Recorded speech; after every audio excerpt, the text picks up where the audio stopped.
न्याय मिलना चाहिए, डॉक्टरों को न्याय मिलना चाहिए। जघन्य अपराध हुआ है, जघन्य अपराध हुआ।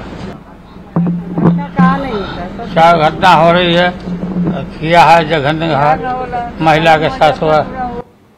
এদিকে আজ সকালে ফের সিজিওতে আসেন আরজিকর মেডিকেলের প্রাক্তন অধ্যক্ষ সন্দীপ ঘোষ। সকাল 10টা নাগাদ বেলেঘাটার বাড়ি থেকে বেরোন সন্দীপ ঘোষ। এদিন অ্যাপ ক্যাবে চড়ে পিছনের গেট দিয়ে সিজিও কমপ্লেক্সে ঢোকেন তিনি। গতকাল তদন্তকারীরা সহযোগিতা করেছেন, বিষয়টি বিচারাধীন, তাই বেশি কিছু বলবো না জানিয়েছেন আরজিকর মেডিকেল কলেজের প্রাক্তন অধ্যক্ষ। সরাসরি যে ছবি দেখা যাচ্ছে, সন্দীপ ঘোষ কিন্তু এই মুহূর্তে এসেছে পিছনের গেট থেকে। তিনি এলেন। সন্দীপ বাবু,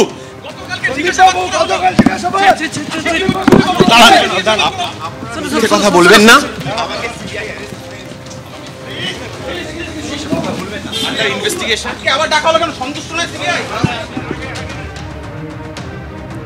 অন্যদিকে সিজিওতে আজকে পৌঁছে গেলেন ফরেন্সিক বিভাগের আধিকারিকরাও।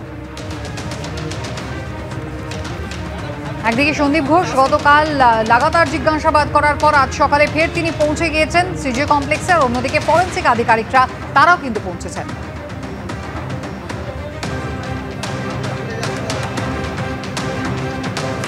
कांग्रेस की सरकार का एजेंडा बन चुका है कि न्याय मत दिलाओ, बेटी को मत बचाओ, केवल और केवल बलात्कारी बचाओ। टीएमसी का मतलब तृणमूल कांग्रेस नहीं, तालिबानी मुझे चाहिए और तानाशाही मानसिकता और कल्चर बन चुका है।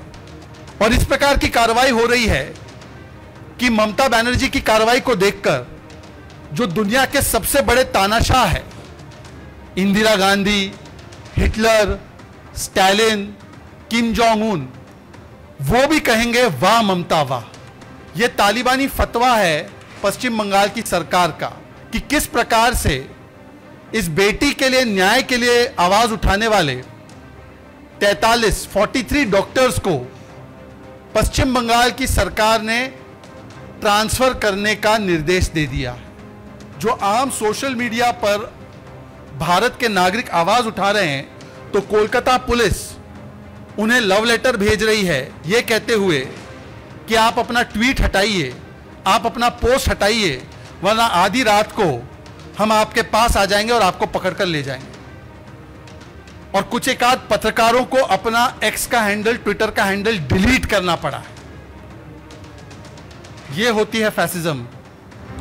এই মুহূর্তে কুণাল ঘোষ রয়েছেন আমাদের সঙ্গে। কুণালবাবু, আপনি শুনলেন শাহজাদ পুনাওয়ালার বিস্ফোরক অভিযোগ। আগাগোড়া বিভ্রান্তিকর, দ্বিচারিতা, মিথ্যাচার।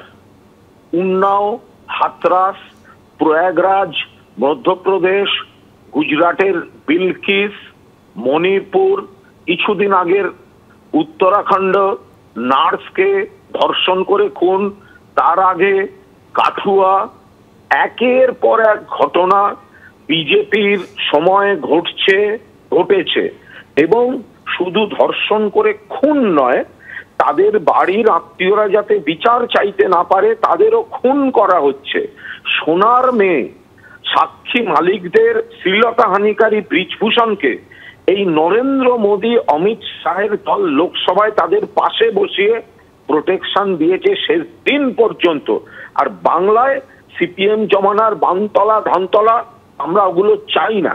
কিন্তু এই আরজিকরের ঘটনায় 12 ঘন্টার মধ্যে মমতা ব্যানার্জির পুলিশ অ্যারেস্ট করেছে অ্যাকিউজডকে।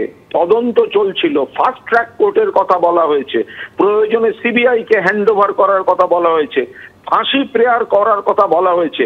আর যেগুলো বলছেন যে প্রতিবাদী ফেসবুক পোস্ট ডিলিট, একের পর এক ফেক অডিও। আমি সোমা বলছি বন্ধুরা, সেই সোমার যদি অত জ্ঞান থাকে সিবিআই কে গিয়ে বয়ান দিক।